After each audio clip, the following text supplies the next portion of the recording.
अस्सलाम वालेकुम। आज तकरीबन शादी के 15 साल बाद हम मियाँ बीवी रात को तकरीबन 2-2:30 बजे कॉफ़ी पीने आए बाहर। जब मैं घर आया तो मैंने ऐसे ही रैंडमली बोला कि चलो कॉफ़ी पीने चलें। सब बोलते हैं ठीक है चलते हैं। मैंने कहा कि नहीं, मैं और आपकी मामा सिर्फ कॉफ़ी पीने जा रहे हैं, आप घर रहोगे। तो बच्चे हैरान हो गए, कैसे हो सकता है। तो फिर बच्चे खुश हो के कहते हैं कि ठीक है आप जाएँ। उसी दौरान में सबसे छोटी बेटी सो गई।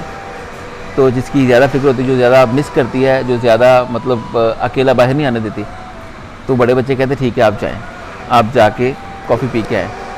हालांकि उनका दिल नहीं कर रहा था, लेकिन खुश भी हो रहे थे।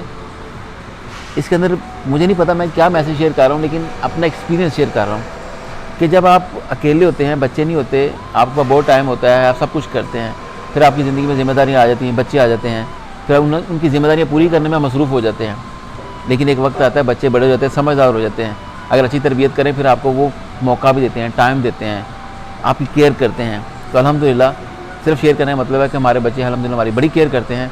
और जैसे उनकी वालदा, जैसे हम कोशिश करते हैं कि उनको बेहतरीन से बेहतरीन अदा करने की अल्लाह के बाद, और उस तरह वो भी हमारी केयर करते हैं। हालांकि बहुत यंग हैं वो, अभी तो टीन एज में शामिल हो रहे हैं या टीन एज में हैं। तो अपने बच्चों को इतना सपोर्ट करें, एक वक्त आए कि वो आपको सपोर्ट करें, आपसे उतना प्यार करें, आपको टाइम दें कि आप अपनी ज़िंदगी को एंजॉय कर सकें।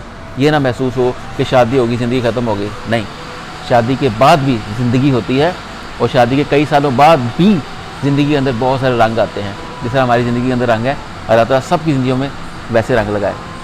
अपना ख्याल रखिएगा।